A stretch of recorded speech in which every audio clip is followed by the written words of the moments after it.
بسم اللہ الرحمن الرحیم۔ سرکار مصطفیٰ صلی اللہ تعالی علیہ وسلم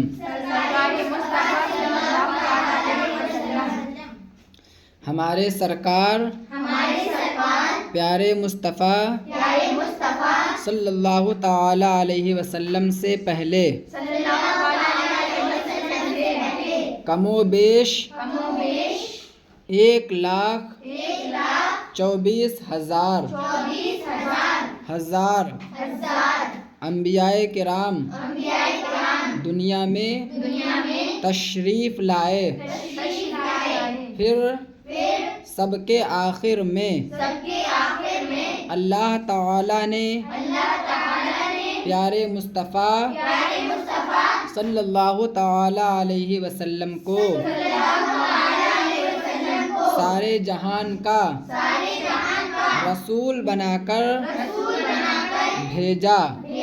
ہمارے سرکار کے بعد نہ کوئی نبی پیدا ہوا، نہ قیامت تک، بڑا قاف نکالنا، نہ قیامت تک پیدا ہو سکتا ہے۔ دوسرے انبیاء کرام صرف اپنی قوموں کی طرف پیغمبر ہو کر تشریف لاتے رہے، لیکن ہمارے سرکار پیارے مصطفیٰ صلی اللہ تعالی علیہ وسلم اگرچہ عربی قوم میں پیدا ہوئے، مگر آپ صرف عربوں ہی کے لیے نہیں بلکہ دنیا کی تمام قوموں کے نبی ہیں، بلکہ آپ کی نبوت کا دائرہ اس سے بھی وسیع ہے۔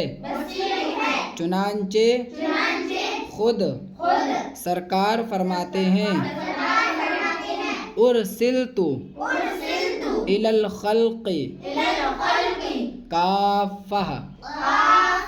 اس پہ اعراب نہیں لگے ہیں، جو میں بتا رہا ہوں اعراب وہی لگا لینا۔ ارسلت الی الخلق کافہ، یعنی میں ہر ایک کے لیے رسول ہو کر آیا ہوں، صلی اللہ تعالی علیہ وسلم۔ اس حدیث کا مطلب یہ ہے کہ سرکار مصطفیٰ صلی اللہ تعالی علیہ وسلم انسان، جنات، حیوانات، نباتات، جمادات، فرشتے، زمین، آسمان، سورج، چاند، تارے، عرش، کرسی وغیرہ سب کے رسول اور پیغمبر ہیں، اور ان سب پر پیارے مصطفیٰ صلی اللہ تعالی علیہ وسلم کا حکم ماننا واجب ہے۔ اتنا یاد کر کے لاؤ۔